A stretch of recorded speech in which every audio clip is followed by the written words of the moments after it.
దేవుని యందు మరి ప్రియమైన నా సహోదరి సహోదరులందరికీ కూడా నా హృదయపూర్వకంగా వందనములు తెలియచేస్తున్నాను.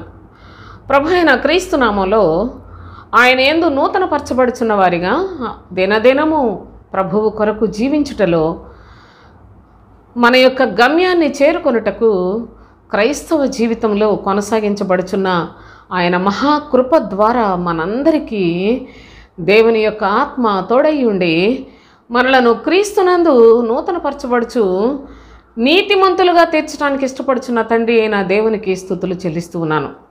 ప్రభు అయిన తండ్రి ఈ లోకమందు క్రైస్తవ జీవితము మంచి పోరాటము అనే సత్యాన్ని మనం గత వీడియోలో గమనించాం. అయితే ఆ యొక్క మరి పోరాటము ఈ లోకమందు ప్రత్యేకముగా క్రైస్తవ జనాంగము నిజమైన క్రైస్తవులు ఖచ్చితంగా పోరాడి జయించవలసిన వారేననే సత్యాన్ని గమనించండి. ఈ లోకంలో ఏదో దేవుని నమ్ముకున్నాం, మాకంతా బాగా జరిగిపోతుంది అనుకున్న వారు ఏమీ పొందలేరు సోదరులారా. ఈ లోకంలో పొందలేరు, రాబో లోకంలో కూడా ఏమీ పొందలేరు. అయితే ప్రభు యొక్క మాటను విశ్వసించిన వారు ఈ లోకమందు అనేకమైన శ్రమలను అనుభవించి పరలోకమందు శాశ్వత రాజ్యములో తండ్రితో కూడా యుగయుగములు జీవించే భాగ్యాన్ని సంపాదించుకునేదే నిజ క్రైస్తవ్యం. కనుక అట్టి నిరీక్షణ కలిగిన వారమై ఉండి మనం కూడా సాగిపోవాలి. మరి గత వీడియోలో నేను మీకు కొన్ని అనుభవాలు చెప్పాను, మరికొన్ని విషయాలు ఈనాడు జ్ఞాపకం చేసుకున్నాం. ఫిలిప్పీలకు వ్రాసిన పత్రిక 1వ అధ్యాయం 28వ వచనం నుంచి చదువుకుందాం. ఏ విషయంలోనూ ఎదిరించు వారికి బెదరక అందరూ ఒక్క భావముతో స్వార్థ విశ్వాస పక్షమున పోరాడుచు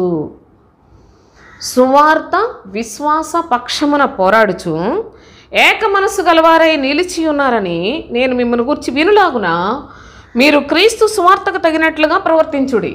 క్రీస్తు సువార్తకు తగినట్లుగా ప్రవర్తించమని చెప్తున్న భక్తుని యొక్క హెచ్చరికను గమనించండి. ఏ విషయంలో కూడా మీరు బెదిరిపోవలసిన అవసరం లేదు.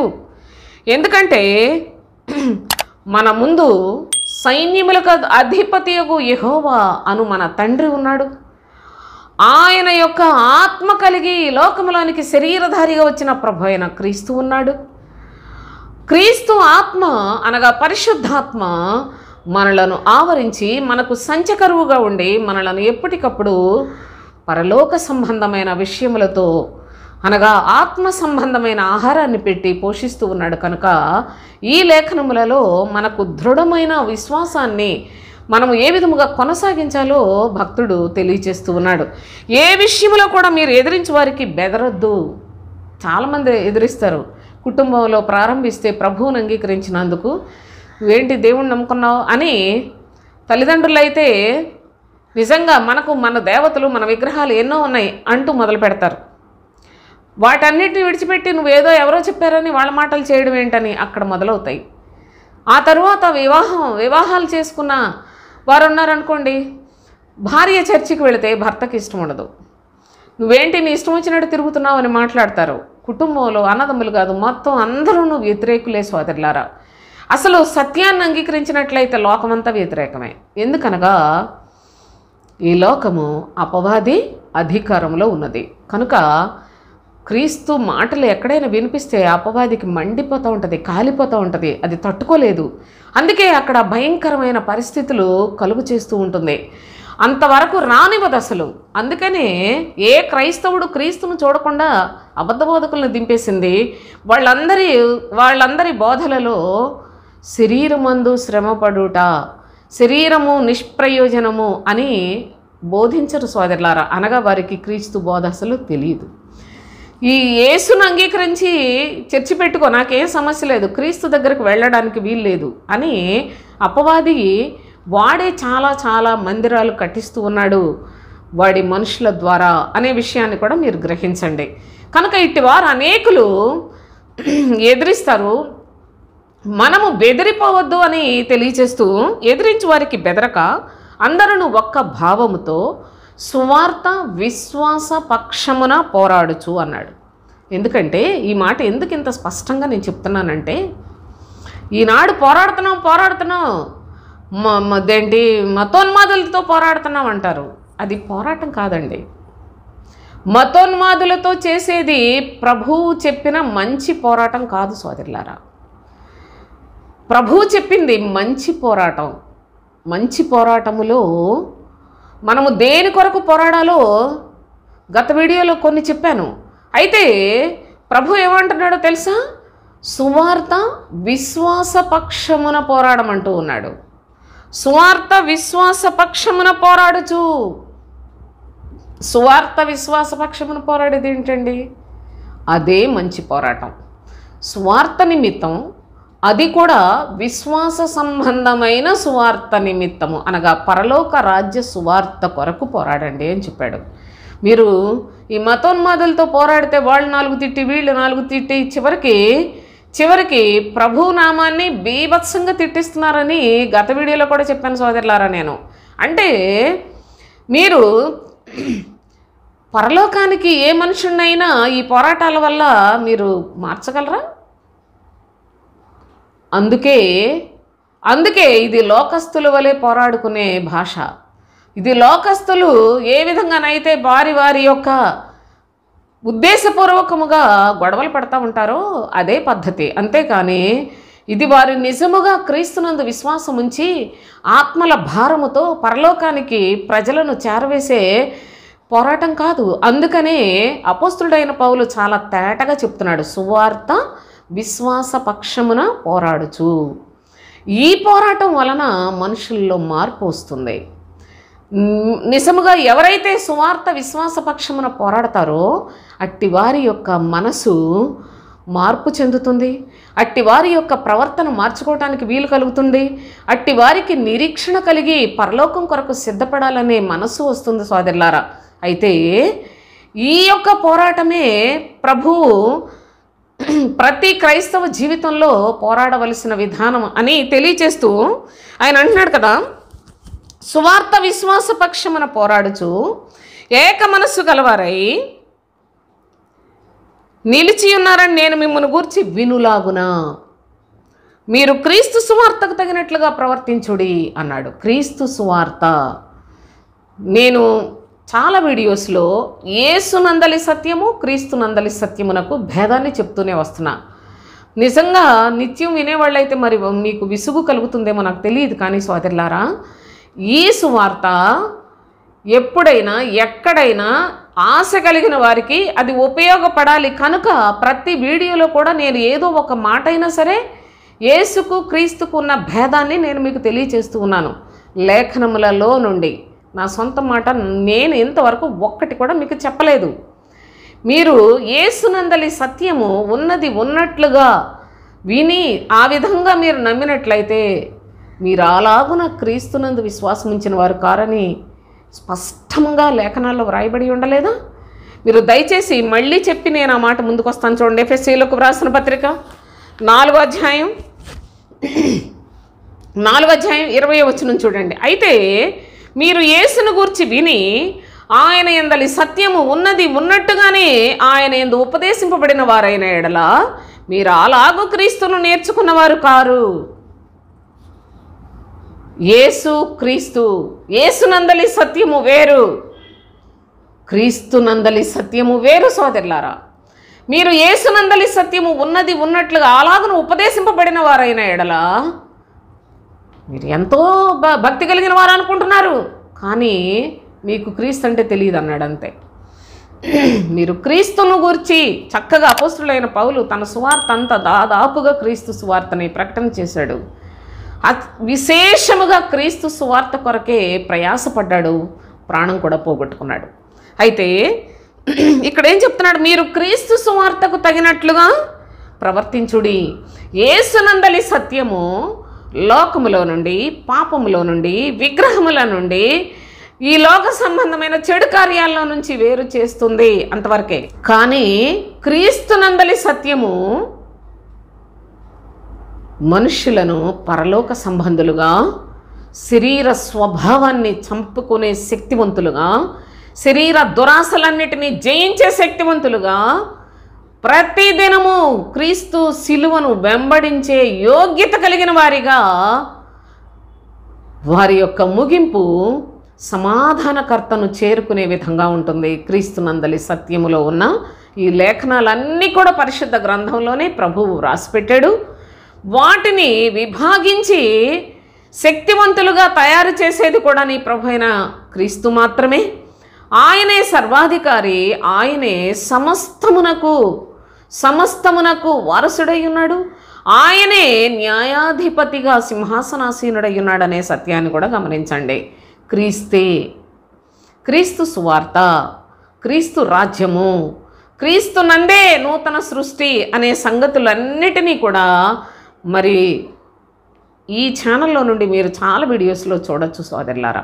అయితే దేవుని యొక్క కృప చేత భక్తుడు ఏమంటున్నాడు చూడండి, క్రీస్తు సువార్తకు తగినట్లుగా ప్రవర్తించుడి అన్నాడు. యేసుక్రీస్తు అని కూడా మాట్లాడలా. క్రీస్తు సువార్త ప్రత్యేకమైనది కనుక ఆ సువార్తకు తగినట్లుగా ప్రవర్తించండి. మీరు ఏదో ఒకటి దేవుని నమ్ముకున్నామని లోకం చుట్టూ తిరుగుతున్నారు, మనుషుల చుట్టూ తిరుగుతున్నారు. మనుషులనే ఆ దైవాలుగా ఆరాధించే అంత దౌర్భాగ్యపు స్థితి కూడా ఈ క్రైస్తవ్యంలో విపరీతమైపోయింది.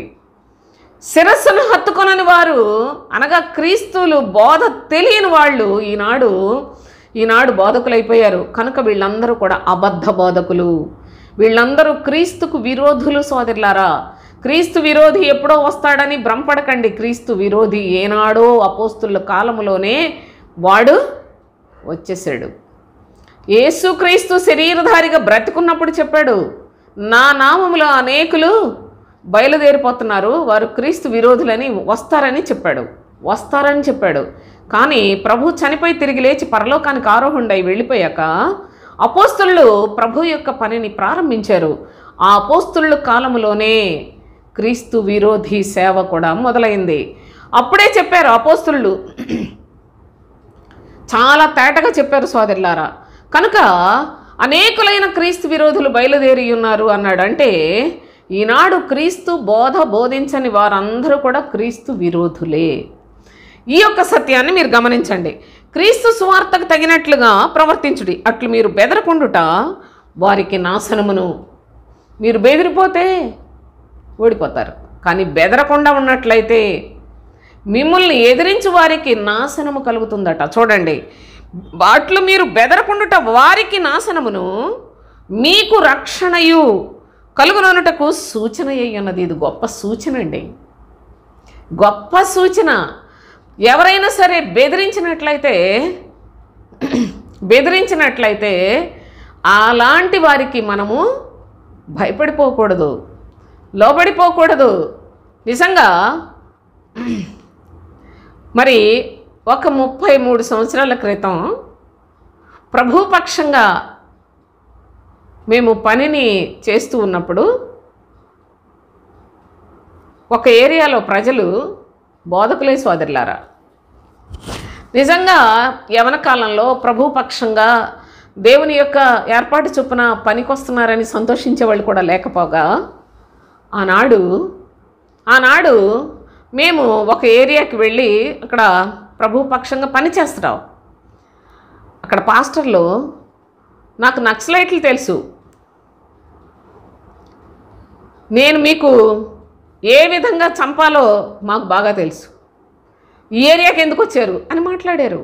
ఇది సత్యం. అయితే ఆ బెదిరించిన వాళ్ళు చచ్చిపోయారులేండి. దేవుని యొక్క సన్నిధిలో పరలోకంలో నుండి దిగివచ్చిన మనుష్య కుమారుడు కన్య గర్భంలో పుట్టగానే యూదుల రాజుగా పుట్టినవాడు ఎక్కడున్నాడని అనడంతోనే ఆ రోజుల్లో హేరోదుకి ఎంత బాధ వచ్చేసిందో. యూదుల రాజుగా పుట్టేవాడు అంటే ఈ లోకం యొక్క పరిస్థితులను గమనించండి, ఈ లోక సంబంధమైన మనుషుల యొక్క మనసులను తెలుసుకోనండి. వివేకం కలిగిన వారై ఉండి సమస్తాన్ని మనం తేటగా గ్రహించాలి. చంపించేసేస్తామని మరి ఒకడు పాస్టర్లే ఏమన్నారో తెలుసా, నేను ఇక్కడ మా వాళ్ళకే, ఇంక ఎవ్వరు కూడా ఈ ఏరియాలోకి రావటానికి కూడా మా వాళ్ళు ఎవరు మీ చర్చికి ఎప్పటికీ రారు, అంతేకాదు 50,000 ఇస్తే లేపేసే వాళ్ళు ఉన్నారని మాట్లాడారు పాస్టర్ల సోదరులారా. నా ప్రియ సహోదరులారా, నిజంగా దేవుని యొక్క చిత్త ప్రకారముగా ప్రభు యొక్క ఉద్దేశపూర్వకముగా బయలుదేరిన మరి దేవుని సేవకు ఏర్పాటు చేయబడిన నా భర్త అదే వాళ్ళకి ఏం సమాధానం చెప్పారో తెలుసా? నేను అందు నిమిత్తమే ఈ పనిలోనికి వచ్చానని చెప్పారు. నేను నా ప్రభు కొరకు చనిపోవడానికే ఈ పనిలోకి వచ్చానని చెప్పారు. సోదరులారా, ఇది క్రొత్తగా వినేవాళ్ళకి నిజమేనా ఇది అనిపించవచ్చు. కానీ వినుచున్న వారందరూ, మేము ఉన్న ప్రదేశాల్లో వినుచున్న వారందరికీ కూడా ఈ విషయాలు తెలుసు. నా ప్రియ సహోదరి సహోదరులారా, దేనికి బెదిరిపోలేదు. కనుక బెదిరించేది మరి ముఖ్యంగా అన్ని ప్రజలు బెదిరిస్తే వాళ్ళు ఏపాటోళ్ళండి. కానీ దేవుని పేరు చెప్పుకుంటున్న దుర్మార్గులైన దుష్టులైన దొంగ బోధకులు వాళ్ళు సంఘాలు పెట్టింది మనుషులు మారటానికి కాదు. అయితే మీ వంతు మీరు చేయండి, నా వంతు నేను చేస్తాను. ప్రభు రాజ్యాన్ని స్థిరపరచుకొని ఎలాగైనా ప్రభు కొరకు కొంతమందిని సంపాదిద్దామని సహకరించిన వాడు ఒక్కడు కూడా దొరకలేదండి. ఎటెళ్ళిపోయినా సరే వాళ్ళు రానికండి, వీళ్ళు చెప్పేయన్నీ వేరే మాటలు. మమ్మల్ని చాలామంది అడిగేవారు, ఏంటమ్మా నేను సువార్త ఎక్కడికి చెప్పినా ఎవరికి చెప్పినప్పటికీ అసలు చాలా వింత ప్రశ్నలు ఎదుర్కొన్నాను సోదరులారా. నేను వాళ్ళు అనేవాళ్ళు, అమ్మ మీ బైబిల్ ఏమన్నా వేరేగా ఉంటుందా అని నన్ను అడిగారు. నా బైబిల్ వేరే ఏంటమ్మా, మనందరి చేతుల్లో చూడండి, మీ చేతిలో నాకు ఇవ్వండి, నా చేతిలో బైబిల్ మీకు ఇస్తాను. నేను ఎక్కడ చదువుతున్నానో అదే ఉంటుందమ్మా నా బైబిల్లో కూడా. అయ్యో ఎంత మోసం అంటే మేము ఎప్పుడు వినలేదమ్మా ఇలాంటి మాటలు అనేవారు. ఆ తర్వాత మీరేంటి చెప్పేవన్నీ కూడా వేరేగా ఉంటున్నాయి, మరి మా చర్చిలో ఎప్పుడు ఇలాంటి మాటలు చెప్పలేదే అని మాట్లాడేవారు. అయితే ఆ వారి యొక్క పాస్టర్లు వెంటనే అలర్ట్ అయిపోయి, అమ్మో ఎవరో వచ్చేసారు, వాళ్ళు రాకూడదు, ఇక్కడికి రాకూడదు అని ఎంత వ్యతిరేకంగా వారిలో నూరిపోసేవాళ్ళు. సోదరులారు, వీళ్ళందరూ ఎక్కడికి వెళ్తారు? ఎవరికి లోకం శాశ్వతం? దేవుని యొక్క ప్రజలను నిజముగా ఎవడైనా సరే ప్రాణం పెట్టి కొన్నోడు ఎవరైనా ఉన్నారో? ప్రభు తప్ప. ఆ ప్రభువుకే ఇంత ద్రోహం చేయటానికి దేవుని పనిచేస్తున్నారు ఆ దుర్మార్గులు. ప్రభు యొక్క పనికి వారికి ఏం తెలియదు వాళ్ళకి. కనుక వాళ్ళు ఏంటంటే ఇంకా ఈ ప్రజలు వాళ్ళ దగ్గరికి వెళ్ళిపోతారేమో. దేవుని భయంతో ఎవరు పనిచేయట్లేదండి. పరిశుద్ధాత్మ శక్తితో ఎవరు పనిచేయట్లేదు సోదరులారా. నిజానికి ఈ పని మేము 87వ సంవత్సరంలో ప్రారంభించాం. 1987వ సంవత్సరంలో. ఆనాటి నుంచి ఈనాటి వరకు ప్రభు ఆయన ఇష్టం ఎన్నో ఎదుర్కొన్నాం. ఎలాంటి అవమానాలు, ఎటెళ్ళిపోయినా చెప్పేస్తారు పరలోకానికి వెళ్ళిపోదురు కానీ అని పాస్టర్లు ఎగతాళి చేసేవాళ్ళు. పెద్ద పెద్ద పేరు మోసిన పాస్టర్లు అని చెప్పుకుంటున్న వాళ్ళకి అసలు ఎంత చులకనండి అసలు. అందుకే నాకు పాస్టర్లు అనగానే దేవుని చేత పంపబడిన వాడా కాదని మొదటిగా అది నేర్చుకోండి మీరు. దేవుని చేత పంపబడిన వాడా, పరలోక సంబంధమైన పనికి సహకారులై ఉన్నవారేనా? అందరూ కూడా ఎవరి స్వార్థానికి వాళ్ళు మనుషులను పోగేసుకుంటే డబ్బు ఎక్కువ వచ్చేస్తుంది. నా ప్రియ సహోదరి సహోదరులారా, ఈ పిచ్చి బోధకులు చెప్పే బోధలు కనుక మా యవన కాలం నుండి ప్రయాసపడి చేస్తున్న ఈ పనిలో మేము మొదట్లోనే చెప్పినట్టయితే ఈ అబద్ధ బోధలు లక్షల మంది సమకూడేవారు. వద్దు, నానా అడ్డమైన చెత్తంతా పోగు చేసుకొని వాళ్ళందరి గురించి మేము శిక్ష అనుభవించడం ఎందుకు? ప్రభువుకు ద్రోహం చేయటం ఎందుకు? ఆయన చిత్తాన్ని తెలుసుకొని ఆయన ఏ పిలుపుతో పిలిచాడో, ఎలాంటి పిలుపుతో పిలిచాడో ప్రభు ఆ పిలుపుకు తగినట్లుగా విధేయత కలిగి మరణం వరకు క్రీస్తును చూపిస్తూనే నా తుది శ్వాస విడిచిపెడతాను అనే సత్యాన్ని నిబంధన చేసుకొని పనిచేస్తున్న వాళ్ళమండి. దేవుని యొక్క సన్నిధిలో సత్య సువార్త, ఈనాడు క్రీస్తు సువార్త చెప్పగలుగుతున్నామంటే నా ప్రియ సహోదరి సహోదరులారా, మేము పనిచేసే దగ్గర ఏ ఒక్కరూ శరీర దురాశలకు ప్రార్థన చేయమని అడగరు, మేము చెయ్యం. మాకు అసలు అది అవసరం లేదు, అలాంటి వాళ్ళు అసలు అవసరం లేదు, చర్చిలో అలాంటి వాళ్ళు ఉండక్కర్లేదు అంటారు అంతే. మీరు పరలోకం కొరకు వస్తున్నారా? దేవుని యొక్క సన్నిధిలో ఆత్మీయంగా జాగరూకులై ఉండి భయభక్తులతోటి బ్రతకండి. ఇది కంపల్సరీ ఏం కాదు, ఎవరిష్టమైతే వాళ్ళు. ఎవరికి ఈ సువార్త మీ మనసులలో నమ్ముతారో అట్టివారే ఈ సంఘంలో ఉండండి. మిగతా వాళ్ళు మీకు శరీర సంబంధమైన వాటి కావాలనుకున్నట్లయితే అలాంటి చర్చిలు చాలా ఉన్నాయి, అక్కడికి వెళ్ళిపోండి అని నిజంగా ఎంతమందిని సోదరులారా ప్రభు ఫిల్టర్లో వేసినట్లుగా లేఖనాలలో వాళ్ళందరూ కూడా వెనుక తిరిగిపోయారో, వాళ్ళు లోకాసుల కొరకు వచ్చిన వాళ్ళు క్రీస్తు బోధ దగ్గర నిలవలేరండి. స్వస్థతలు అద్భుతాల కొరకు వచ్చిన వాళ్ళు, ఏదో ఒకటి వాళ్ళ అవసరాల కొరకు వచ్చిన వాళ్ళు, మంచిదే, ఏమి తెలియనప్పుడు వచ్చినా మీకు సత్యాన్ని తెలియచేసినప్పుడు సత్యాన్ని అనుసరించి జీవించకపోయినట్లయితే మీరు దేవుని యొక్క సముఖంలో వెళ్ళగొట్టబడతారు. అదేదో ఇప్పుడే కరెక్ట్గా పని చేయమని చెప్పాడు. ఫలించు ప్రతి తీగను మరి ఎక్కువగా ఫలించినట్లుగా పనికిరాని వాటిని తీసివేయమని చెప్పాడు. కనుక దేవుని యొక్క లేఖనాలు అసలు ఏం చెప్తున్నాయి, ఈ రోజుల్లో పాస్టర్లు ఏం చెప్తున్నారు వాక్యాలు, అసలు వాళ్ళకి అసలు వాక్యం అంటే ఏమన్నా భయం ఉందా? దేవుని భయం లేకుండా దేవుని సేవకులైపోతున్న ఈ దుర్మార్గుల విషయంలో అసలు నాకైతే చాలా చాలా ఆశ్చర్యంగా ఉంటుంది. ఎంత సత్యవాక్యాన్ని, జీవ జలముల ఊటలను ఎంతగా నిష్ప్రయోజనం చేస్తున్నారోనని చాలా బాధ కూడా కలుగుతూ ఉంటుంది సోదరులారా. దేవుని యొక్క చిత్తానుసారముగా అయితే నేను ఒక దినాన కొంతమందికే ఈ సువార్త చెప్పడం జరుగుతోంది అని మరికొందరు తెలుసుకుంటే బాగుండు, అది ఎలాగ సాధ్యం అనుకున్నాను. తండ్రి ఈ విధముగా నాకు ద్వారాన్ని తెరిచాడు సోదరులారా. అయితే దేవుని యొక్క చిత్త ప్రకారముగానే ఈ యొక్క యూట్యూబ్లో ఈ ఛానల్ని ఓపెన్ చేయడం జరిగింది. దేవుని చిత్త ప్రకారముగా దీన్ని ఎప్పుడు ముగించమని తండ్రి యొక్క నిర్ణయం అయితే అప్పుడు ముగించేస్తాను. దీనివల్ల నాకు ఎలాంటి ఇబ్బంది లేదు, చూస్తున్నారో చూడలేదో నాకు ఇబ్బంది లేదు. కేవలము కొందరైనా తెలుసుకోవాలని అత్యాశతో మాత్రం పనిచేస్తున్నాను. అయితే దేవుని యొక్క చిత్తానుసారంగా మీరు గమనించండి, క్రీస్తు సువార్త ప్రాధాన్యతను తెలుసుకోనండి, లేకుంటే మీరు పరలోకానికి వెళ్ళరు. క్రీస్తు సువార్త యొక్క ప్రత్యేకతను తెలుసుకోనండి నా ప్రియ సహోదరి సహోదరులారా. ఈ లోకంలోనికి మనం ఏమీ తేలేదు, ఏమీ పట్టుకెళ్ళాం. అన్న వస్త్రములు కలిగి తృప్తి కలిగి దేవుని యొక్క రాజ్యానికి సిద్ధపడదామనే సత్యం అలాగుండమని చెప్పాడు. అలాగ నేను నమ్ముతున్నాను, పూర్ణ హృదయంతో నమ్ముతున్నాను. మీకు కూడా అందుకే ధైర్యంగా చెప్తున్నాను.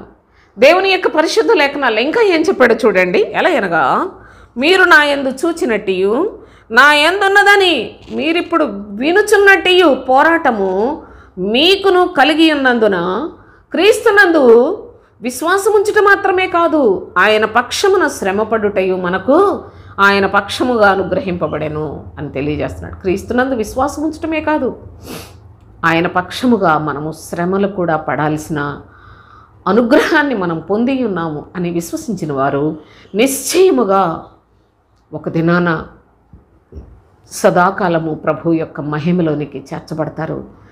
ఆ యొక్క పరిశుద్ధ పట్టణమైన నూతన యెరూషలేము అనే పట్టణములో నిజముగా మనము మన యొక్క పౌరస్థితిని సంపాదించుకునే కృపను పొందగలము అని లేఖనాల్లో జ్ఞాపకం చేసుకునండి. అయితే దేవుని యొక్క ఉచితమైన కృపలో మనకు భక్తుడు మరి యొక్క అనుభవాన్ని కూడా నేర్పిస్తున్నాడు. కొలస్సీలకు వ్రాసిన పత్రిక 4:12 మీలో ఒకడు క్రీస్తు యేసు దాసుడునైన ఎపఫ్రా మీకు వందనములు చెప్పుచున్నాడు.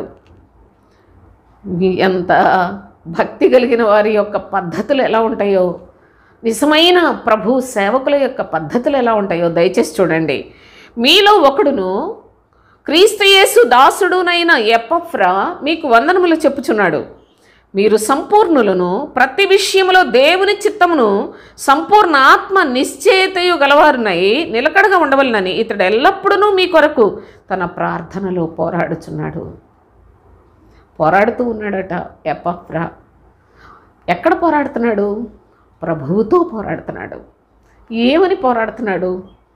నా ప్రియ సహోదరి సహోదరులారా, మనసుంటే ఆలోచించండి. ఏమని పోరాడుతూ ఉన్నాడు? తాను ప్రార్థనలో పోరాడుతున్నాడట. చూడండి ఎలాగా చెప్తున్నాడంటే, మీరు సంపూర్ణులను. ప్రభువా, క్రీస్తునందున్న వారందరూ కూడా పరిపూర్ణులు కావాలి. సంపూర్ణ సిద్ధి పొందిన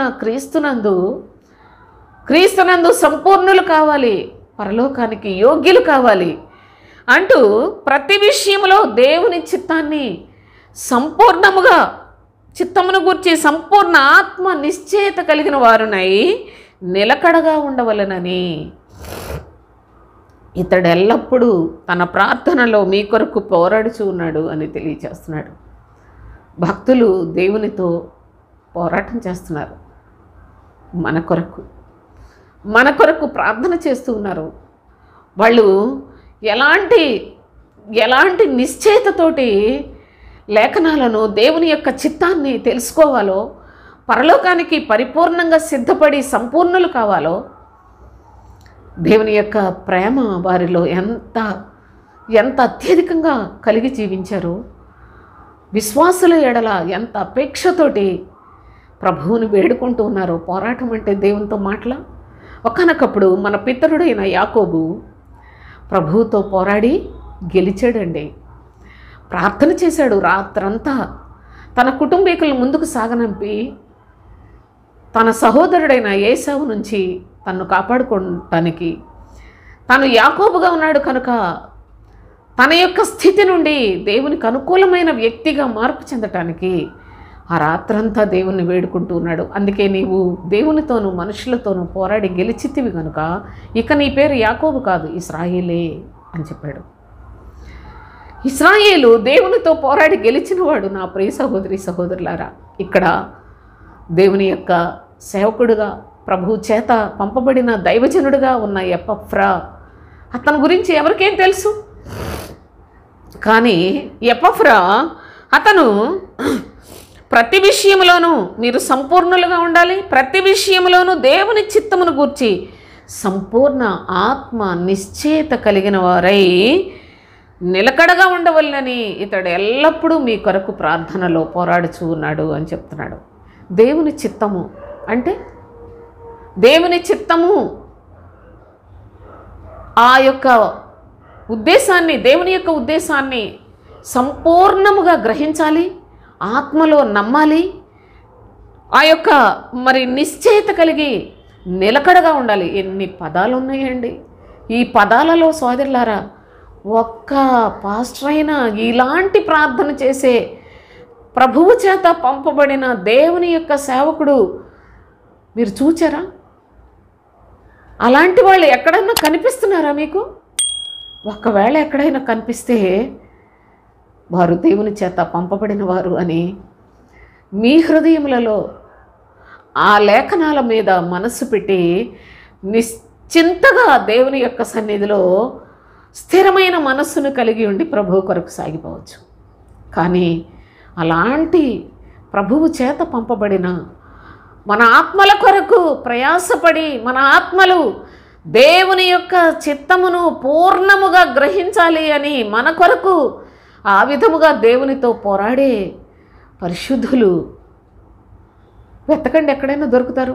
ఒకవేళ ఉన్నట్లయితే ప్రస్తుతము కూడా మీరు ధన్యులే అని చెప్తాను నేను. దేవుని యొక్క కృపచేత మీలో ఒకడు అంటున్నాడు, దేవుని యొక్క పరిచారకులలో ఒకడిగా ఉన్నాడు, క్రీస్తు యేసుకు దాసుడుగా ఉన్నాడు. ఎపఫ్రా అనే ఈ యొక్క వ్యక్తి ఎంత భారాన్ని, బాధ్యతను కలిగి ఉండి దేవుని యొక్క సంఘము కొరకు ప్రయాసపడిన వ్యక్తిగా సాక్ష్యం పొంది ఉన్నాడో దయచేసి ఈ లేఖనాల్లో అపోస్తలుడైన పౌలు సాక్ష్యం ఇచ్చాడంటే సామాన్యమైన వ్యక్తి కాడు ఎపఫ్రా.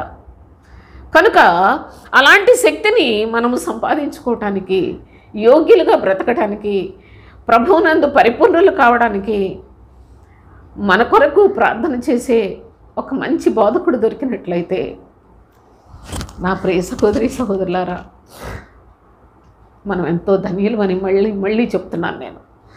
ఎందుకనగా అందరూ ఎవరేది ఇస్తారని ఆశతోటి ప్రార్థనలు పెట్టేవాళ్ళే, ఎవరి దగ్గర ఏది దోచుకోవాలని, ఎక్కడెక్కడ ఏది ఉన్నదో, ఏ మాయ మాటలు చెప్తే ప్రజలు నమ్ముతారో, ఎలాంటి దొంగ ప్రార్థనలు చేస్తే ప్రజలందరూ డబ్బులు ఇస్తారో వాటికి అలవాటు పడిపోయిన ఈ చెడు కాలంలో ఈ చెడు కాలంలో నా ప్రియ సహోదరి సహోదరులారా, ప్రభువు మీద ఆనుకుని ప్రభువు కొరకు ప్రజలను సిద్ధపరచాలి అనే అత్యాసక్తి కలిగిన వారు మరి ప్రభువు చేత పంపబడిన వారై ఉంటారు అనే సత్యాన్ని మీ హృదయమందు విశ్వసించండి. ఈ కాలంలో ఉన్న బోధకులు వీళ్ళు అసలు ప్రభువు చేత పంపబడిన వాళ్ళు చాలా తక్కువ మంది, అసలు చాలా చాలా చాలా తక్కువ మంది. కనుక దేవుని యొక్క విస్తారమైన లేఖనాలు కూడా అబద్ధ బోధకుల గురించి చెప్తూ ఆయన అంటాడు, నీవు పాదచారులతో పరిగెత్తేని అలసిపోతున్నావే, యోర్దాను ప్రవాహంగా వస్తుంది, ఏం చేస్తావు అప్పుడు అన్నాడు. పాదచారులతోటి మామూలుగా సాధారణంగా ఏదో ఒకటి ఈ అబద్ధ ప్రవక్తల గురించి అల్లాడిపోతున్నావు. ప్రవక్తవైన ఇర్మియాతో చెప్తున్నాడు, ప్రవక్తవైన ఇర్మియా, నీవు నా సేవకుడు అయి ఉన్నావు, నా ప్రవక్తవై ఉన్నావు, నేను నిన్ను తల్లి గర్భంలో పడకమునిపై ఏర్పాటు చేసుకున్నాను, నువ్వు దీనికే కంగారు పడిపోతే ఎలాగా, దీనికే బెదిరిపోతే ఎలాగా, ఈ చిన్న చిన్న అబద్ధ బోధకుల గురించి బెదిరిపోతే ఎలాగా, యోర్దాను ప్రవాహంగా రాబోతుంది, అప్పుడేం చేస్తావు అన్నాడు. యోర్దాను ప్రవాహంగా అంటే ప్రభు నమ్ముకున్నామని, క్రీస్తునందు ఉన్నామని, బాప్తిజాలు పొందామని, దేవుని సేవకులమని ప్రభు ఈ ఏరియాకి వెళ్ళమన్నాడు. రకరకాల మాయమాటలు చెప్పే ప్రవాహం రాబోతోంది. ఆ కాలంలోనే మనం ఉన్నాం. యోర్దాను అంతా అరణ్యమైపోయింది సోదరులారా. అనగా బాప్తిసం పొందేమని చెప్పుకుంటున్న వాళ్ళందరినీ కూడా అరణ్యంగా తయారు చేస్తున్నారు ఈ పాస్టర్లు. ప్రవక్త అయిన జకరియా చెప్తూ ఉన్నాడు. ప్రవక్తలందరి ద్వారా ప్రభు మాట్లాడుతూ ఉన్న సంగతులను దయచేసి ఆలోచన చేయండి. ఇక్కడ ప్రభు ఏమంటున్నాడంటే, ఎపఫ్రా నా సేవకుడు అని తన సేవకుడైన అపోస్తులుడైన పౌలు దృఢమైన విశ్వాసులను గురించి ఎంత చక్కని సాక్ష్యం ఇస్తూ ఉన్నాడో దయచేసి గమనించండి. ఇక్కడ అంటున్నాడు కదా, ప్రార్థనలో పోరాడుచూ ఉన్నాడు. అలాంటి పోరాటము మంచి పోరాటం. అది ఆ పని చేయాలండి. సువార్త విశ్వాస పక్షముగా పోరాడాలి. ఎదిరించి వారికి బెదరొద్దు. మీరు బెదిరిపోతే మీరు ఓడిపోతారు. మీరు ధైర్యముగా ఉన్నట్లయితే మిమ్మల్ని ఎదిరించువారు నశించిపోతారు, మీరు రక్షణ పొందుతారు అనే దానికి ఇది సూచన అని చెప్పాడు. అసలు హృదయాల్లో మరి ఎంతగా స్థిరమైన వాక్యాల చేత విశ్వాసాన్ని స్థిరపరుస్తూ ఉన్నారో అపోస్తులు దయచేసి ఆలోచన చేయండి, మనసులో పెట్టండి సోదరులారా ఈ లేఖనాలను. మరి ఒక అనుభవాన్ని కూడా జ్ఞాపకం చేసుకుందాం. తిమోతికి వ్రాసిన 2వ పత్రిక 2వ అధ్యాయం 2వ వచనం నుంచి చూడండి. నీవు అనేక సాక్షుల ఎదుట నా వలన వినిన సంగతులను ఇతరులకు బోధించుటకు సామర్థ్యము గల నమ్మకమైన మనుష్యులకు అప్పగింపుము. క్రీస్తు యేసు యొక్క మంచి సైనికుని వలె నాతో కూడా శ్రమను అనుభవించుము. సైనికుడు ఎవడను యుద్ధమునకు పోవునప్పుడు తన్ను దండులో చేర్చుకున్న వారిని సంతోషపెట్టవలనని ఈ జీవన వ్యాపారములలో చిక్కుకొనడు. మరియు జట్టి అయిన వాడు పోరాడునప్పుడు నియమ ప్రకారము పోరాడుకుంటే వానికి కిరీటము దొరకదు అని చెప్పాడు. ఈ మంచి పోరాటంలో క్రమముగా పోరాడే విధానాన్ని కూడా తెలియచేస్తున్నాడు. ముందుగానే అంటున్నాడు కదా, అనేక సాక్షులు ఎదుట నా వలన విన్న సంగతులు బోధించుటకు సామర్థ్యం గల నమ్మకమైన మనుషులకు ఈ పనిని అప్పగించమని చెప్పాడు. అంతేకాదు, నీవు క్రీస్తు యేసు యొక్క మంచి సైనికుని వలె నాతో కూడా శ్రమను అనుభవించుము అని చెప్పాడు. అంతేకాదు, సైనికుడు ఎప్పుడు యుద్ధంలోకి వెళ్ళేటప్పుడు తన ప్రాణం పోవునంతగా శత్రువు మీద పోరాడతాడు. కానీ తను దండులో చేర్చుకున్న వాడిని సంతోషపెట్టవలనని ఈ జీవన వ్యాపారములలో చిక్కుకొనడు అని చివరికి ఏం చెప్తున్నాడంటే, మరియు జట్టి అయిన వాడు పోరాడునప్పుడు అన్నాడు. జట్టి అయిన వాడు అని ఎలా అంటే పోరాటములో నేర్పరిని జట్టి అయిన వాడు అని పిలువబడతారు. అనగా మంచి అథ్లెట్, చాలా చక్కని పోరాట పటిమ కలిగిన వ్యక్తి, నేర్పరితనముతో పోరాడగలిగిన వ్యక్తి. ఆ యొక్క జట్టి అయిన వాడు పోరాడినప్పుడు నియమ ప్రకారము పోరాడాలి. ఈ పోరాటము ప్రభు యొక్క సంఘమును పెట్టాడు అనుకోండి, లోకంతో పోరాడాలి, విశ్వాసులు వారి చెడుతనముతోటి పోరాడాలి, వారిలో ఉన్న లోపములన్నిటినీ కూడాను లోపములన్నిటి నుంచి వారిని విడిపించే ఒక వీరత్వాన్ని చూపించి దేవుని యొక్క పక్షముగా పనిచేయవలసిన వారు జీవన వ్యాపారాల్లో చిక్కుకుని పోతూ ఉన్నారు సోదరులారా. వీళ్ళందరూ మంచి సైనికులు కారు, ఈ బోధకులు మంచి సైనికులు కారు. చూడండి, అందుకే చెప్పాడు ఈ జీవన వ్యాపారంలో చిక్కుకొనడు అని. మరియు జట్టి అయిన వాడు పోరాడినప్పుడు నియమ ప్రకారము పోరాడుకుంటే వానికి కిరీటము దొరకదు. నియమ ప్రకారము నియమాలు ఉన్నాయండి. ప్రభు పని చేయాలి అంటే ఏ విధంగా ఉండాలి, విశ్వాసి ఏ విధముగా ఉండాలి, ఒక విశ్వాస కుటుంబంలో స్త్రీ ఏ విధంగా ఉండాలి, పురుషుడు ఏ విధంగా ఉండాలి, పిల్లల్ని ఎలా పెంచాలి, మొత్తం నియమములు ఉన్నాయి. విరజిమ్ముకొని మన ఇష్టం వచ్చినట్లు తిరగడానికి వీల్లేదు. ప్రతి క్రైస్తవ కుటుంబానికి నియమం ఉన్నది. విశ్వాసివైతే విశ్వాస నియమ ప్రకారముగా జీవించాలి. ప్రభు యొక్క పక్షముగా పనిచేసేవారైతే ప్రభు చాలా రూల్స్ పెట్టాడు. ఎందుకనగా బోధకులకు 2 అంతల శిక్ష ఉంది. మళ్ళీ ఎవరు నియమ ప్రకారం జీవించట్లా, వీళ్ళందరూ ఎక్కడికి వెళ్ళిపోతున్నారో మీరే ఆలోచించండి. నియమ ప్రకారముగా ఎన్ని నియమాలు చెప్పాడో ఆ నియమాలన్నిటినీ అనుసరించి పోరాడితేనే అట్టివారికి కిరీటము దొరుకుతుంది. లేకపోయినట్లయితే కిరీటం లేదు, ఏమీ లేదు, సరికదా, శాపం మిగులుతుంది సోదరులారా. కనుక దేవుని యొక్క లేఖనాలలో మరి యొక్క అనుభవాన్ని కూడా మనం జ్ఞాపకం చేసుకుందాం. తిమోతికి వ్రాసిన 2వ పత్రికలోనే 4వ అధ్యాయం 7వ వచనం చూడండి. మంచి పోరాటం పోరాడితిని, నా పరుగు కడముట్టించి తిని, విశ్వాసమును కాపాడుకుంటుని అని చెప్పాడు. మంచి పోరాటమును పోరాడితిని, మంచి పోరాటము, ఆ పోరాటంలో విజయం పొందాడు. అందుకే రాశాడు విశ్వాసమును కాపాడుకుంటుని. అసలు మనకు విశ్వాసం అంటే అసలు చర్చికి వచ్చిన వాళ్ళందరూ విశ్వాసులని పేరు పెట్టేశారు పాస్టర్లు. బాప్తిసం తీసుకోక నీళ్ళల్లో ముంచేస్తారు, వాళ్ళకి విశ్వాసులని పేరు పెట్టారు. విశ్వాసులు ఎవరండి అసలు? క్రీస్తునందు విశ్వాసం ఉంచితే విశ్వాసం. యేసును నమ్ముకొని క్రీస్తునందు విశ్వాసం ఉంచి పరలోక సంబంధమైన యాత్రలో మంచి పోరాటం పోరాడి విశ్వాసము కాపాడుకొనవలసిన వారికి ఇంత చక్కని పద్ధతిని దేవుడు ఏర్పాటు చేస్తే విశ్వాసులు అని చెప్పేసి నేను అసలు ఏమి తెలియని వాళ్ళకి విశ్వాసులు అని పేరు పెట్టి వాళ్ళని అలాగా పొగిడి మోసగించి వాళ్ళని అలాగా గొప్ప చేస్తూ వాళ్ళ ఆత్మలను చంపేస్తూ ఉన్నారు నరహంతకులు. కనుక భక్తుడు అంటున్నాడు, మంచి పోరాటం పోరాడితిని, విశ్వాసమును కాపాడుకొంటిని. ఇక మీదట నా కొరకు నీతి కిరీటం ఉంచబడి ఉన్నది. జీవ కిరీటం కాదు సోదరులారా, శ్రమలు అనుభవించిన వారికి, శోధన సహించిన వారికి జీవ కిరీటం ఇస్తానని చెప్పాడు. అయితే జట్టి అయిన వాడు పోరాడినప్పుడు నియమ ప్రకారము పోరాడితే కిరీటం దొరుకుతుందని చెప్పాడు. చూడండి, కిరీటముల్లో కూడా ఎన్నో రకాల కిరీటాలు ఉన్నాయి. అయితే ఇక్కడ ఏమంటున్నాడు అపోస్తులైన పౌలు, నేను చాలా మంచి పోరాటం పోరాడాను అనగా సువార్త విశ్వాస పక్షమున పోరాడుటయే కాదు, అనేకులకు క్రీస్తు బోధను బోధించి అనేకులను సాతాను బంధకముల్లో నుండి, మనుషుల బంధకాల్లో నుండి, ధర్మశాస్త్ర సంబంధమైన శాపము నుండి అందరినూ పరలోకం వైపు త్రిప్పగలిగాడు. ఈనాటికి కూడా ఆ సువార్త మనలను కూడా పరలోకం వైపు మన ప్రయాణ పద్ధతిని కొనసాగించడానికి అపోస్తులుడైన పౌలు సువార్త హేతువు కాదా? నా ప్రియ సహోదరి సహోదరులారా, ప్రభు అయిన క్రీస్తును ప్రకటించడానికి క్రీస్తు సువార్త మరి మొత్తం అసలు ఎప్పుడు కనబడకుండా చేయాలని సాతాను యొక్క ప్లాను. కానీ ప్రభు ఏం చెప్పాడో తెలుసా? నీ శరీరములో నుండి క్రీస్తును చూపించడానికి నేను నీకు అనుగ్రహం ఇచ్చానని చెప్పాడు తండ్రి అయిన దేవుడు అపోస్తులైన పౌలుకు. కనుకనే అపోస్తులైన పౌలు క్రీస్తు సువార్త నిమిత్తము విస్తారముగా ప్రయాసపడ్డాడు. విస్తారముగా వెర్రివాడిలాగా ప్రభు యొక్క సువార్త నిమిత్తము ప్రయాసపడి ఉన్నాడు. ఎన్నో శ్రమలు అనుభవించాడు.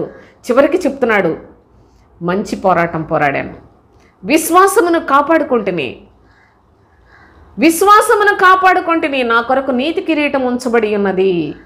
అది నాకే కాదు, మళ్ళీ తను అతిశయంగా ఉండకుండా ఏం చెప్పాడో చూడండి.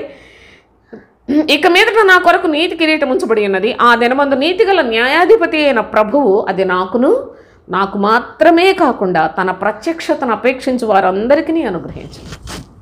పరిశుద్ధులండి, వాళ్ళు వాళ్ళ స్థాయిని గొప్ప చేసుకోవటానికి కాదు, ఆయన ప్రత్యక్షతను ఆశించే ప్రతి వారికి కూడా ప్రభువా నీతి కిరీటాన్ని అనుగ్రహిస్తాడని చెప్పాడు.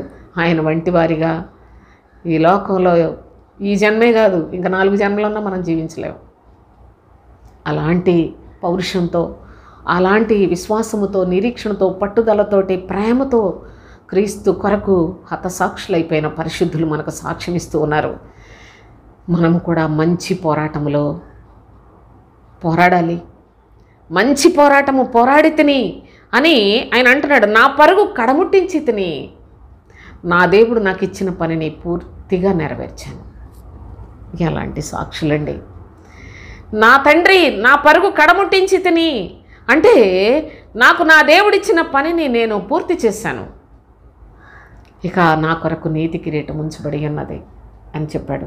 కనుక భక్తుల యొక్క అనుభవాలు కనీసం మనం పూర్తిగా స్పష్టంగా తెలుసుకోగలిగితే, మనము కూడా వారి వలె జీవించాలనే ఆశ కలిగితే, ఆ ఆశను చూచిన తండ్రి మనలను కొంచెం కొంచెం విశ్వాసులుగా తయారు చేసి, పరిశుద్ధులుగా, నీతిమంతులుగా, నీతి కిరీటాన్ని పొందటానికి అర్హులుగా తయారు చేసి ఇంత చక్కని రాజమార్గాన్ని, దేవుని నమ్ముకున్నారా, బాప్తిసం తీసుకున్నారా, పరలోకానికి వెళ్ళిపోతారు, ఇంత మాయమాటలు చెప్తున్నారు. అసలు భక్తికి అర్థం తెలుసా సోదరులారా?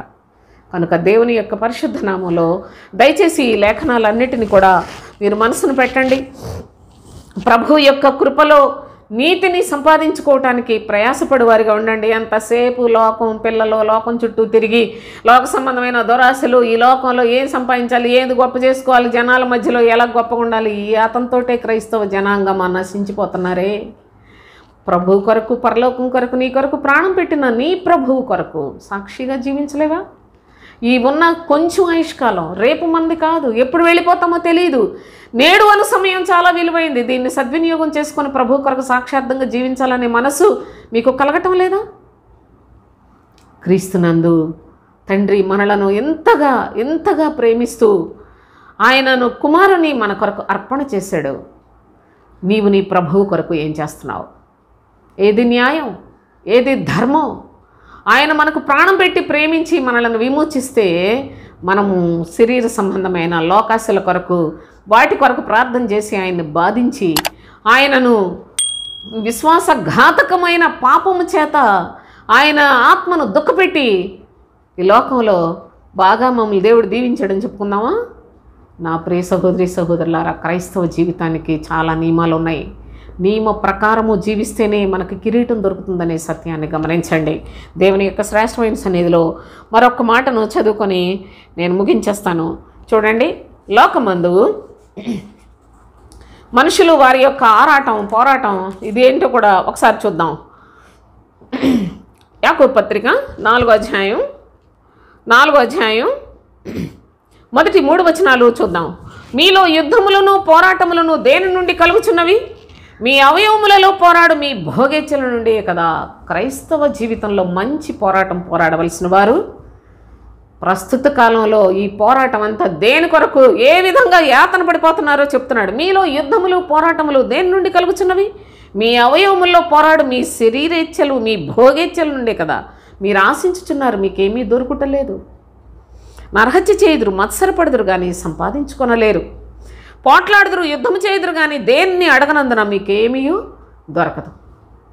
చూడండి, మేము క్రైస్తవులం అని చెప్తారు, పాస్టర్లం అని చెప్తున్నారు, ప్రసంగాలు చెప్తారు, బొట్లు పెట్టుకొని తిరుగుతారు, నికృష్టమైన బ్రతుకులు బ్రతుకుతారు.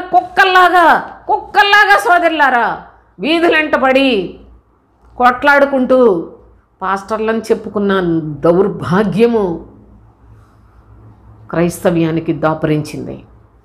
ఇలాంటి చండాల పొళ్ళందరూ కూడా దేవుని సేవకులని పేర్లు పెట్టుకుని వాళ్ళ గొప్పల కోసం, వాళ్ళ హోదాల కోసం, వాళ్ళ సుఖభోగాల కోసం దేవుని యొక్క నామములో ప్రజల కొరకు ప్రాణం పెట్టిన ప్రభు అయిన దేవుని ఆయన కృపను నిరర్ధకం చేస్తూ ప్రజలందరినీ నాశనం చేస్తూ ఉన్నారు. వాళ్ళను వెంబడించువారు, ఈ దుర్మార్గులైన ఈ చండాలపు బోధకులను వెంబడించు వాళ్ళందరూ కూడా నశించిపోతారు సోదరులారా. ప్రభు అంటున్నాడు, మీరు ఏది మంచిదో అనగా ఏది దేవుని సంబంధమైనదో, ఏది దేవుని సంబంధమైనది కాదో పరీక్షించి చెడుతనాన్ని విడిచిపెట్టి నా యొక్క ఆత్మ కలిగిన బోధకులను వెంబడించండి అని చెప్తుంటే గుంపులు గుంపులు గుంపులు గుంపులు మందల మందలు అక్కడ ఏదో వచ్చేస్తుందండి, మీకు ఏమీ రాదు. అందుకే చెప్పాడు, మీరు ఆశించుచున్నారు కానీ మీకేమీ దొరుకుటలేదు. ఎందుకంటే మీరు ఆశించేది మీ భోగేచ్చల కొరకే కదా. మీరు ప్రార్థన చేయించుకునే దేనికి? లోకంలో ఉండిపోతారా? లోకంలో ఉండిపోతారా నా ప్రియ సహోదరి సహోదరులారా? ఏ శ్రమ, కష్టం, బాధ ఇవన్నీ వద్దా మీకు? భోగాలు కావాలా? అందుకే మీకేమీ దొరకదు. మీరు ఆశించుచున్నారు కానీ మీకేమీ దొరకదు. నరహత్య చేయుదురు, మత్సరపడుదురు కానీ సంపాదించుకొనలేరు. పోట్లాడుదురు, యుద్ధము చేయుదురు కానీ దేవుని అడుగునందున మీకేమీ దొరకట్లేదు. మీరు అడిగినను మీ భోగముల నిమిత్తము వినియోగించుటకై దురుద్దేశముతో అడుగుదురు. మీ ప్రార్థనలన్నీ కూడా దురుద్దేశాలతో ఉన్నవే కాదా? ఉద్యోగాల కోసం, ఇళ్ళ కోసం, ఇంటి మీద ఇంకొక ఇల్లు వేసుకోవాలనుకుంటున్నాం వాటి కోసం, మా పిల్లలు మంచి సంబంధాలు కావాలి వాటి కోసం, మాకు మగపిల్లడు పుట్టాలి, లేకపోయినట్టయితే ప్రార్థన చేయించుకున్నట్టయితే పిల్లలు పుట్టేస్తారు, వీటి కోసం ఉండిపోతారా? భోగేచ్ఛలు, దురాశల కొరకు మీరు ఏది అడిగినప్పటికీ కూడా భోగముల నిమిత్తము వినియోగించుటకై దురుద్దేశములతో ప్రభువుని ప్రార్థన చేస్తున్నారు. దురుద్దేశముల దేవుడు చెప్పాడు. లేకపోయినట్లయితే పరలోకం కొరకు ప్రభు అయిన యేసుక్రీస్తు పరలోకంలో నుండి దిగి వచ్చాడా? మనందరికీ తన రాజ్యములో చోటు ఇవ్వాలని తండ్రి ఎంత ఆశిస్తూ ఉంటే భోగముల కొరకు దేవుని అడుగుతారా? చూడండి ఆ తెల్లవారుజామున లైవ్లో ప్రార్థనలు చేస్తున్నారు. వాళ్ళ ప్రార్థనలన్నీ భోగేచ్చల కొరకే. మీరు చూడండి ఎంత అసలు క్షణం కూడా నిలబడనంత విపరీతంగా మెసేజ్లు పెట్టి ప్రార్థనలు కోరుకుంటున్నారు. ఏం ప్రార్థనలు చేస్తున్నారు సోదరులారా? క్రైస్తవమా దేవుని యొక్క ప్రజలను చెప్పుకుంటున్న వారులారా, దురుద్దేశాలతోటి దేవుని శోధించి బాధించి పరిశుద్ధాత్మను దుఃఖపెట్టడమేనా మీ క్రైస్తవ్యం? అందుకేనా మీరు దేవుని నమ్ముకున్నారు? మీరు ప్రభువుని అంగీకరించి ప్రభు ఇష్టానుసారంగా జీవించరా? మీ దురుద్దేశాలను దేవుని సన్నిధిలో మీ చావు సాతానుడి చేతిలో చచ్చేంత వరదాకా వాటిని కొనసాగిస్తూనే ఉంటారు. దేవుని యొక్క మాట యందు విశ్వాసం ఉంచండి, నిత్య జీవం పొందుతారు. ప్రభువు యొక్క రాజ్యాన్ని ఆశించండి. అయ్యా నా బిడ్డలు మారు మనసు పొందటానికి ప్రార్థన చేయమని. ఎందుకంటే మీరు అడిగే పాస్టర్కి మారు మనసు ఉండదు. వీళ్ళు ప్రార్థనలు చేస్తామని చెప్తున్నారు. ఈ పాస్టర్లు వాళ్ళకి మారు మనసే లేదు. వాళ్ళ వికారపు వేషం చూస్తేనే వాళ్ళకి మారు మనసు కూడా లేని మనుషులని మీకు అర్థమైపోదు. దొంగ బోధకులండి వీళ్ళందరూ. ఇదేమైపోతుంది అదేమైపోతుంది దొంగ మాటలు అవన్నీ సోదరులారా. లేఖనాలు చెప్పి నీ మనస్సు మార్చి నిన్ను పరిశుద్ధపరచి నీకు చిన్న బిడ్డ వంటి స్వభావం వచ్చి శరీరాన్ని జయించే శక్తివంతుడుగా నిన్ను తయారు చేసే భక్తి ప్రభువు చూపించిన మార్గం. అంతేగాని కనిపించిన ప్రతి ఒక్కళ్ళకి మనుషులకు దాసులైన, పాస్టర్లకు దాసులైన, మీ ఇష్టానుసారంగా అడగండి నేను ఇస్తానని చెప్పాడు ప్రభు బైబిల్లో. పరిశుద్ధ గ్రంథము పరిశుద్ధులుగా తయారు చేస్తుంది. పరిశుద్ధ గ్రంథము దురాశలను ప్రేరేపించదు, ప్రోత్సహించదు. పరిశుద్ధ గ్రంథము భోగేచ్ఛలను, దురుద్దేశాలను బోధించలా, సత్యమును బోధించింది. ఈ లోకమందు శరీరంలో శ్రమపడమని బోధిస్తూ ఉంది. పరలోకము శాశ్వత రాజ్యం అంది. నీ ప్రభువును చూడు, సిలువలో వేలాడుతూ ఉన్నాడని చూపిస్తూ ఉంది. ఆయనను నీ సిలువను ఎత్తుకొని ఆయన సిలువను వెంబడించమని చెప్తూ ఉంది. కనుక సత్యాన్ని తెలుసుకునండి. సత్యమునకు అసత్యమునకు ఒక్క అక్షరం, ఆ ఒక్కటే తేడా. కానీ ఆ రెండు, సత్యము పరలోక సంబంధమైంది, అసత్యము ఈ లోక సంబంధమైంది. ఆలోచన చేసుకోండి. ఈ లోక సంబంధమైన వాటిని చెప్పి మీ బోధకులు మీ మనస్సులను పాడు చేసి మోసం చేసి వాటన్నిట్లలో కూడా సాతాను తెస్టేసుకొని కూర్చునేలా తయారు చేస్తున్నారు పాస్టర్లే. ఎందుకంటే వాళ్ళు కూడా సాతాను సంబంధులు కనుక. దేవుని యొక్క సత్యాన్ని గమనించండి. కొందరికైనా షేర్ చేయండి. లేఖనాలు పూర్తిగా చూడండి. ఏదో ఒకటి చూసామనుకుంటే ఏదో ఒకటి నిన్ను కూడా దేవుడు అలాంటి ఎట్టి కొలతతో కొలుస్తావు, అట్టి కొలతతో నిన్ను కూడా కొలుస్తాడు ఒక దినాన. సత్య సువార్తను అంగీకరించండి. సువార్త విశ్వాసపక్షంగా పోరాడే పద్ధతులను నేర్చుకునండి. దేవుని యొక్క నీతి కలిగిన రాజ్యానికి వారసత్వాన్ని సంపాదించుకొని ప్రభువును సంతోషపెడదాం. దేవునికి స్తోత్రం. ముగించేస్తాను.